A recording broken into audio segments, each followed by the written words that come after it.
Hello class, welcome to K2 maths academy.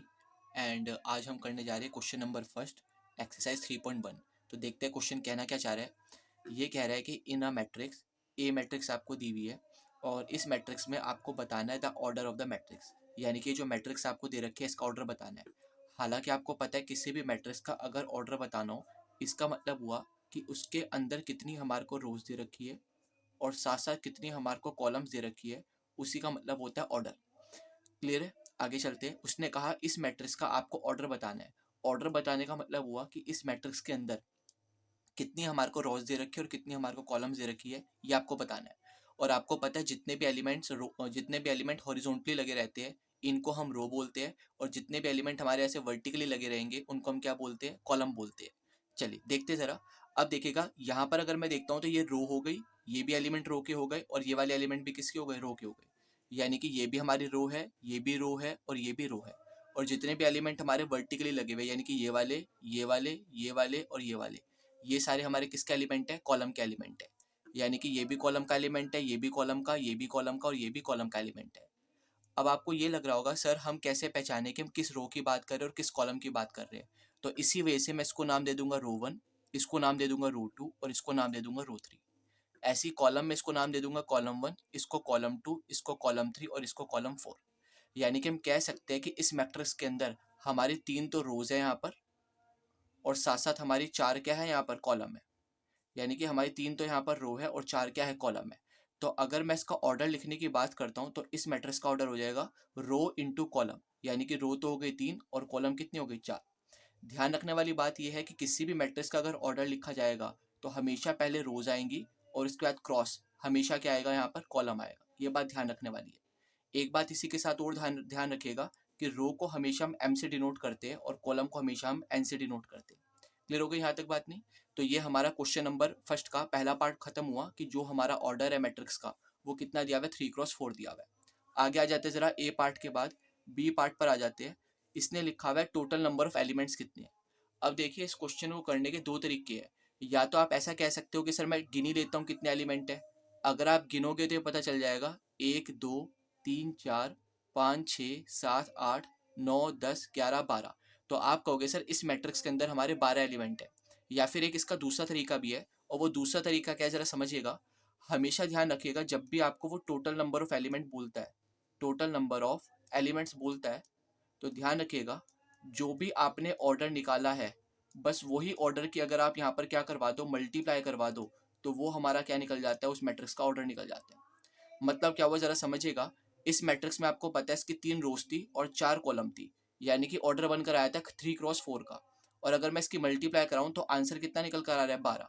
तो जब भी आपको टोटल नंबर ऑफ एलिमेंट निकालना हो तो चाहो तो आप मैनुअली ऐसे काउंट कर सकते हो 1 2 3 4 5 6 7 8 9 10 11 12। अदरवाइज अगर टोटल नंबर ऑफ एलिमेंट आपको निकालने के लिए कभी बोल दे तो आप ऑर्डर का इस्तेमाल करके भी क्या निकाल सकते हो? Total number of element. एक एग्जाम्पल और लेते हैं। फॉर एग्जाम्पल मैंने कहा कि कोई भी एक हमारे पास मैट्रिक्स है और उस मैट्रिक्स में आपको टोटल नंबर ऑफ एलिमेंट्स निकालने हैं। क्या निकालने हैं आपको? टोटल नंबर ऑफ एलिमेंट्स निकालने हैं। और मैं मानता हूं कि उस मैट्रिक्स का जो ऑर्डर आपको दिया हुआ है वो कुछ ऐसा दिया हुआ है m×n, और आपसे पूछा हुआ है कि टोटल नंबर ऑफ एलिमेंट्स कितने हो सकते हैं। समझिएगा जरा इस बात को। अगर वो कहता है कि कोई भी एक मैट्रिक्स है और उसमें हमारी m×n उसका ऑर्डर दिया हुआ है और मुझे कहता है कि मुझे आप बताओ कि इसमें टोटल नंबर ऑफ एलिमेंट क्या हो सकते हैं, तो आपको पता ही है जो भी हमने ऑर्डर लिखा है बस इसी की मल्टीप्लाई हमारा क्या बन जाता है? Total number of element. यानी कि mn जो भी होगा, mn जो भी इसमें m और n की वैल्यू होगी, जो भी mn का प्रोडक्ट होगा यही हमारा क्या बनेगा? इसका यही हमारा बनेगा total number of elements. Clear होगी बात? नहीं यानी कि अगर मान लेता हूँ फॉर एग्जांपल किसी मैट्रिक्स के अंदर x एलिमेंट है और किसी मैट्रिक्स के अंदर फॉर एग्जांपल मतलब रोज x है और कॉलम उसके अंदर 2y है, ऐसा मैं मान लेता हूँ। हो सकता है एग्जांपल ले लेते हैं कि मान लेते हैं कोई भी एक मैट्रिक्स है और उस मैट्रिक्स के अंदर हमारे x तो रोज दी हुई है और साथ साथ जो कॉलम दी हुई है वो हमारे को मैं मानकर चलता हूँ 2y दी हुई है। और मुझे यहाँ पर पूछ ले अगर कि आपको टोटल नंबर ऑफ एलिमेंट्स निकालने हैं, तो बहुत ईजी है। अभी हमने क्या पढ़ा? या तो मैनुअली गिन लो, और अगर मैनुअली नहीं दिया हुआ ऑर्डर में रोज या कॉलम दी हुई है तो बस जो भी हमारी रोज है और जो भी हमारी कॉलम्स है इन दोनों का प्रोडक्ट ही हमारा क्या बन जाएगा? इन दोनों का प्रोडक्ट ही बन जाएगा total number of elements. Clear है यहाँ तक बात नहीं? चलिए आगे चलते जरा इसका सी पार्ट पर। सी पार्ट देखते जरा। सी पार्ट में क्या लिखा हुआ है? सी पार्ट में लिखा हुआ है right the elements of A13 A21 A33 A24 A23। देखिए A13 की अगर मैं बात करता हूँ तो A13 का मतलब क्या हुआ? ध्यान रखना ये A13 किसी ना किसी एक एलिमेंट को दिखा रहा होगा जो हमारी मैट्रिक्स के अंदर बैठा होगा। और अगर पहचानना है किस एलिमेंट को दिखा रहा है तो ये एलिमेंट के नीचे ऑर्डर लिखा रहता है। ऑर्डर का मतलब क्या हुआ? एक किस्म से आप कह सकते हो एलिमेंट की पोजीशन बता रखी होती है।